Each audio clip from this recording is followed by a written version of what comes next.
मतध्यायेत् कपिश्रेष्ठं चतुरावरणान्वितं वामभागां सितां पत्नीं सूर्यपुत्रीं सुवर्चलां पश्यन्तं स्निग्धया दृष्टास्तवक्त्रमुकाम्बुजं चित्रचामरसंविक्तं विरसाज्येषसेवितं मुक्ताहारगणोपेतं रत्नकुण्डलभूषितं दैवीभूषितग्रीवं कनकाङ्गदधारिणं नानामणिसमोत्कीर्णा किरीटोज्ज्वलशेखरं मेघलाधामसंवीतं मणिनूपुरशोभितं पद्मासने समासीनं పీతాంబరసమన్వితం తుభ్యం దాస్యామి హనుమద్దేవ ప్రణతోస్మిం పదాంబుజే.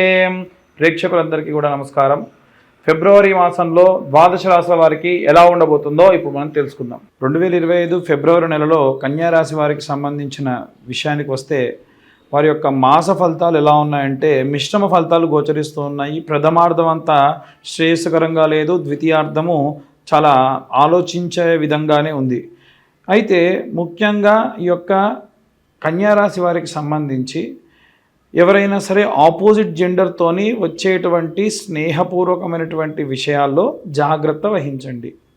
ఎందుకంటే తరచూ మీరు ఏదైతే అనుకుంటూ ఉన్నారో ఎవరి గురించైనా సరే ఏదైనా నిర్ణయం తీసుకోవాల్సిన విషయానికి కానీ ఏదైనా సరే మార్పులు చేయాలి అనుకున్న విషయంలో కూడా చాలా జాగ్రత్తగా వహించి మీరు మార్పులు కానీ చేష్టలు కానీ చేయొచ్చు.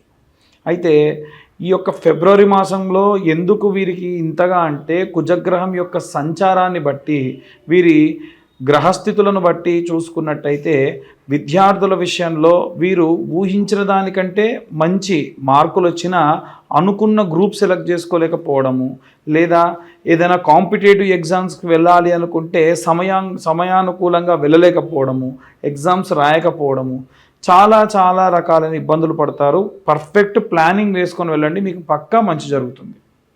ఎవరైతే గృహిణులు ఉంటారో మీ సర్కిల్లో ఉన్నటువంటి మీ స్నేహితుల్లో ఎవరైనా చెడ్డవారు ఉంటారో, మంచివారు కానివారు ఉంటారో వారి వల్లే మీకు ఇబ్బంది. కాబట్టి వాళ్ళని కొంచెం దూరం పెట్టడం చాలా మంచిది. లేకుంటే ధనము పేరు రెండూ నష్టపోతారు. ఇక ఎవరైతే ఉద్యోగస్తులు ఉన్నారో ఉద్యోగ సమయంలో ఈ యొక్క రాశివారికి సంబంధించి మీరెంతైతే నిభద్రతతో ఉంటారో, మీరు ఎవరైనా సరే అడిగితే మీరు సమాధానం చెప్పడానికి సిద్ధంగా ఉంటారో, ఇబ్బందులు లేకపోయినప్పటికీ చూసుకున్నట్టయితే మీరు ఏది పర్ఫెక్ట్గా ఉన్నారో ఏది పర్ఫెక్ట్గా లేరో తెలుసుకొని పర్ఫెక్ట్గా లేని దాని గురించి మిమ్మల్ని అడగడానికి సిద్ధంగా ఉంటారు. కాబట్టి ఏది ఎక్కువగా ఆలోచించకండి, మీ పని మీరు చేసుకుంటూ వెళ్ళండి. ఒకవేళ మిమ్మల్ని పాయింట్అవుట్ చేసి అవునా అలాగా అన్నట్టుగానే ఉండండి తప్ప మైండ్కి తీసుకోకండి. దానివల్ల మానసిక క్షోభ తప్ప ఏమీ లేదు. వ్యాపారస్తుల విషయంలో కూడా అంతే. నేను వ్యాపారస్తులంటే కింది స్థాయి నుండి పై స్థాయి వరకు పెద్ద వ్యాపారాలు, కంటైనర్స్, టన్స్లో వ్యాపారం చేసే వాళ్ళతో సహా చెబుతున్నాను. మీ వ్యాపార స్థలంలో మీరు రోజువారీ అమ్మవారికి సంబంధించిన ఆరాధన, శుక్రవారం నాడు ఏదైనా సరే దిష్టి తీసేసేటువంటి యోగం ఉంటే దిష్టి తీసేయడము, ఏదైనా సరే మీకు వ్యాపారం అంతా మూసివేసి వెళ్ళే సమయంలో ఏదైనా సరే దిష్టి తీసే వీలుగా ఉండేటట్టుగా ఇలాంటివి చేసుకోకపోతే మీకు నరఘోష నరదృష్టి ప్రభావాలు ఎక్కువ. కన్యారాశి వారికి సంబంధించి అధికంగా వీధిపోటు కానీ నరదృష్టి ప్రభావం కానీ లేదా నరఘోష ప్రభావం కానీ అధికంగా ఉంటుంది. కాబట్టి వారు వీలైనంత వరకు కూడా దేవతార్చన, దేవతారాధన చేయడం చాలా మంచిది. అలాగే సినీ రాజకీయ రంగాల వారికి విషయానికి వస్తే కనుక దుర్గా కవచంతో పూజ చేసుకొని మీ పనులు చేసుకోవడం మంచిది. దూర ప్రయాణాలు చేస్తారు, ఆరోగ్యపరంగా జాగ్రత్తగా ఉండండి.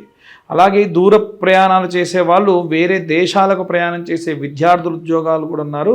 వారు కూడా దగ్గరలో ఉన్నటువంటి ప్రసన్న మహాకాళి కానీ, కాళీ దేవాలయం కానీ, లేదా పెద్దమ్మ తల్లి దేవాలయాలు లాంటి అమ్మవారి దేవాలయంలో కుంకుమార్చన చేసిన కుంకుమ దగ్గర పెట్టుకొని వెళ్ళండి, చాలా మంచిది. ఇక ఎవరైనా సరే కోర్టు వ్యవహారాల్లో ఇబ్బంది పడుతున్న వాళ్ళ విషయానికి వస్తే కనుక రుద్రహోమం కానీ, ఏదైనా దేవాలయంలో హోమం చేసిన తర్వాతకి హోమగుండంలో ఉన్నటువంటి భస్మం ఉంటుంది కదా, ఆ భస్మాన్ని తీసుకొని పొట్లం కట్టుకొని దగ్గర పెట్టుకొని వెళ్ళండి.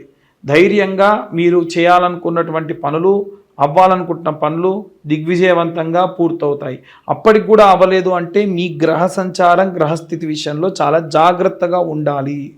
ఇది ఒక చిన్న ట్రయల్ అన్నమాట. మీ పరిస్థితి ఎలా ఉందో మీరే చూసుకునేటువంటి విషయం. కాబట్టి ఎవరైతే కుల వృత్తులు, చేతి వృత్తులు, అలాగే రైతులు ఎవరైతే ఉన్నారో వీరు అమ్మవారికి సంబంధించిన ఆరాధన చేయడం మంచిది. ఇవన్నీ కూడా గోచార రీత్యా చెప్పేటువంటి విషయములు మాత్రమే. మీ జాతక సంబంధిత విషయాలు క్లుప్తంగా కాకుండా విశ్లేషణతో తెలుసుకోవాలంటే కింద ఉన్న నెంబర్కి కాల్ చేయండి. 60 నుంచి 70 పేజీల్లో జాతకం అంతా కూడా చెప్పి పూర్తిగా మీ జాతకం గురించి చెప్పడం జరుగుతుంది. 2025 సంవత్సరంలో 2025 రూపాయలు మాత్రమే తీసుకోవడం జరుగుతుంది. ఈ అన్ని వర్గాల వారికి సంబంధించి ఇలాంటి రెమెడీస్ తీసుకోవాలి, ఇలాంటి మంత్రపఠనం చేయాలో ఇప్పుడు మనం తెలుసుకుందాం. జనవరి 24 నుండి ప్రారంభమై ఫిబ్రవరి 24 వరకు కూడా కుజుడు సంచరిస్తూ మిథున రాశి గుండా ఆ తర్వాతకి ఏప్రిల్ వరకు కూడా ప్రయాణం చేస్తూ ఉంటారు. దీని వలన ద్వాదశ రాశులకి కూడా తీవ్రమైనటువంటి ఇబ్బందులు, అలాగే చాలా మంచి చేకూరేటువంటి రాశులకి కూడా ఉన్నాయి. అయితే అన్ని విభాగాల్లో ఉన్నటువంటి వాళ్ళు, విద్యార్థులు, గృహిణులు, ఉద్యోగస్తులు, సినీ రాజకీయ రంగాల వాళ్ళు, అలాగే రైతులు, చేతి వృత్తులు చేసుకునేటువంటి వాళ్ళు, కుల వృత్తులు చేసుకునేటువంటి వాళ్ళు, పాపం తల్లిదండ్రుల నుంచి దూరంగా నివసిస్తూ ఒంటరిగా నివసిస్తున్న వృద్ధులు, అలాగే విదేశాలకు ప్రయాణం చేయాలనుకునేటువంటి వాళ్ళు, అలాగే ఎవరైతే కోర్టు వ్యవహారాల్లో తీవ్రంగా ఇబ్బంది పడుతూ ఉన్నటువంటి వాళ్ళు, వీళ్ళందరి గురించి కూడా మనం కొన్ని రెమెడీస్ చెప్పుకుందాం. విద్యార్థుల విషయానికి వస్తే నీలా సరస్వతి స్తోత్రం అంటుందండి. ఈ నీలా సరస్వతి స్తోత్రము రోజుకు ఒక్కసారైనా సరే చదువుకోవడం చాలా చాలా శక్తినిస్తుంది. అయితే సరస్వతి యంత్రము అని ఉంటుంది. ఆ యంత్రం మీరు మామూలుగా గూగుల్లో చూసినా సరే దొరుకుతుంది. ఆ యంత్రంలో నెంబర్స్ ఉంటాయి. ప్రతిరోజు పిల్లలకు కొత్త నోట్బుక్ పెట్టేసి ఆ యంత్రాన్ని రోజు వాళ్ళతో గీయించి వాటిపైన రాయించి మధ్యలో కొంచెం అంత కుంకుమ పెట్టి ఇలా రాయండి. ఆ కుంకుమ రోజంతా ఉండాలని కూడా ఏం లేదు. ఇలా చేయడం వల్ల కూడా సంపూర్ణమైనటువంటి వాగ్దేవి కృపా కటాక్షాలు పిల్లల యందు ఉంటాయి. అలాగే గృహిణుల విషయానికి వస్తే ఫిబ్రవరి మాసంలో గుప్త నవరాత్రుల్లో భాగంగా శ్యామలాదేవి నవరాత్రులు జరుగుతాయి. కాబట్టి అమ్మవారి యొక్క నవరాత్రులు అప్పటికే ప్రారంభమై ఉంటాయండి. మరి ఎలా అనే వాళ్ళు కూడా ఉన్నారు. కాబట్టి ఈ నవరాత్రుల్లో కనీసం 9 సార్లు గౌరమ్మను తయారు చేసుకొని మీ ఇంట ఒక మంచి ప్లేట్ చూసుకొని దాంట్లో గౌరమ్మను పెట్టేసి, తమలపాకు లాంటిది పెట్టొచ్చు కానీ వాడిపోతుంది, వడలిపోతుందండి అనేటువంటిది చెబుతున్నారు. కాబట్టి ఒక మంచి ప్లేట్ చూసుకొని దానిపైన అమ్మవారిని గౌరమ్మగా మీ వీలును బట్టి చేసుకొని, మనకు అమ్మవారు ఎలాంటి వర్ణంలో ఉంటారు అనంటే మరకత వర్ణము అని అంటారు. కాబట్టి అలాంటి మరకత వర్ణంలో ఉండేటువంటి కుంకుమతోని అమ్మవారికి అర్చన చేయాలి. అది ఎలా చేస్తారండి అనేవాళ్ళు కూడా ఉన్నారు. ఎలా అంటే అమ్మవారికి సంబంధించినటువంటి వర్ణనలో మనకు కుంకుమ దొరుకుతుంది. ఆ కుంకుమే కుబేర కుంకుమ. ఆ కుంకుమతో ఈ నవరాత్రుల్లో నవమ అంటే 9 సార్లు కుంకుమార్చన చేయడం వల్ల సంపూర్ణ శ్యామల కృపా కటాక్షాలు అందుతాయి. ఆ కుంకుమని 9 రోజుల తర్వాతకి పచ్చకర్పూరం వేసి దాచుకొని ప్రతి ఇంట్లో ఉన్న ప్రతి ఒక్కళ్ళు ధరించడం వల్ల ఎన్నో రకాలైనటువంటి కష్టములని కూడా అమ్మవారు కడతీరుస్తుంది అని శాస్త్రోక్తంగా చెప్పడం జరిగింది. ఇక ప్రత్యేకంగా ఉద్యోగస్తులు అలాగే వ్యాపారస్తుల విషయానికి వస్తే ఉద్యోగస్తుల్లో చాలా వరకు ఉన్నటువంటి ఇబ్బందులు ఎలా వస్తున్నాయి అనంటే శత్రు భయము కానీ, లేదా ఉన్నటువంటి అధికారులు ఏవైనా సరే ఉద్యోగంలో నుంచి తీసివేస్తారు అనేటువంటి భయం కానీ కలుగుతుందేమో అన్న భయం అధికంగా ఉన్న కారణం వల్ల వీరు ఆంజనేయ స్వామి యొక్క లాంగూలా స్తోత్రం చదువుకోవడం చాలా మంచిది.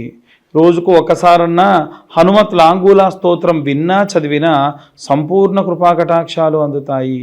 ఇది వ్యాపారస్తుల విషయంలో కూడా అలాగే చేయడం ఎంతో మంచిది. వీరు ప్రత్యేకంగా రోజు దీపారాధన చేసేటప్పుడు ఉద్యోగస్తులైతే నువ్వుల నూనె ఆముదం కలిపి, అలాగే ఎవరైతే వ్యాపారస్తులు ఉంటారో వ్యాపారస్తులైతే అమ్మవారి యొక్క విప్ప నూనెతోని పూజ చేయడం చాలా విశేష వ్యాపారాభివృద్ధి కలుగుతుంది. ఇక మనం ప్రత్యేకంగా చూసుకున్నట్టయితే ఈ యొక్క రాజకీయ రంగాలు, సినీ రంగాల్లో ఉన్నటువంటి వాళ్ళు ప్రత్యేకంగా దుర్గా కవచాన్ని చదవడం కానీ వినడం కానీ ఎంతో శక్తినిస్తుంది. అమ్మవారు మీకు మీ కుటుంబం చుట్టూ కూడా ఒక రక్షణ వలయంలా ఏర్పడి ఎల్లప్పుడూ కాపాడుతూ ఉంటుంది. ఇక ఈ యొక్క సినీ రాజకీయ రంగాల వారే కాకుండా చేతి వృత్తులు చేసుకునే వాళ్ళు కానీ, లేదా కుల వృత్తులు చేసుకునే వాళ్ళు కానీ, అలాగే రైతులు కానీ భూ సంబంధితమైనటువంటి అనుకూల స్థితి కలగాలి కాబట్టి నిత్యము రోజు ఒక మంత్రం చదువుకోవాలి. ఒకటే మంత్రం రోజు చదువుకోవాలి. ఏమిటా మంత్రం అంటే శరవణ భవాయ విద్మహే కార్తికేయాయ ధీమహి తన్నో స్కంద ప్రచోదయాత్. ఈ మంత్రాన్ని చదవడం వల్ల ఈ విభాగంలో ఉన్న వారందరికీ కూడా అనుకూల పరిస్థితులు కలుగుతాయి. ఇక ప్రత్యేకంగా చూసుకున్నట్టయితే ఎవరైతే కోర్టు వ్యవహారాల్లో ఇబ్బంది పడుతూ ఉన్నారో, విదేశాలకు ప్రయాణమై ఎదురు చూస్తూ ఉన్నారో, ఎవరైతే విశేషమైనటువంటి వివాహం కోసం ఎదురు చూస్తూ, అంటే ఏజ్ మరి ఎక్కువైపోయి వివాహం కావట్లేదని ఎదురు చూస్తున్నారో, సంతానం కావట్లేదు అని ఎదురు చూస్తున్నారో, వారు దక్షిణామూర్తి స్తోత్రాన్ని చదువుకోవడం మంచిది.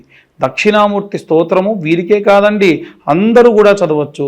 ఆ దక్షిణామూర్తి స్తోత్రం చదివితే పరమశంకరు అంటే ఆది శంకరాచార్యుల వారి స్వయంగా చెప్పారు, ఏలిన నాటి అర్ధాష్టమ అష్టమ శని దోషములు ఏమున్నా సరే తీసేసేటువంటి అద్భుతమైనటువంటి స్తోత్రం ఏది అంటే దక్షిణామూర్తి స్తోత్రం. కాబట్టి అందరూ కూడా ఈ విధంగా చేసుకోవడం విశేష ప్రతిఫలాలు దక్కుతాయి. చాలామంది ఇవన్నీ కాదండి మీరు ఎలా చెబుతూ ఉన్నారు జాతకము, మీ జాతకం గురించి పూర్తిగా తెలుసుకోవాలనుకుంటున్నాం, మీరు ఎలా చెప్పగలుగుతున్నారంటే గోచార రీత్యా మాత్రమే మేము మీకు జాతక విశ్లేషణ అనేది, ఇలాంటి రెమెడీస్ అనేవి చెబుతున్నాం.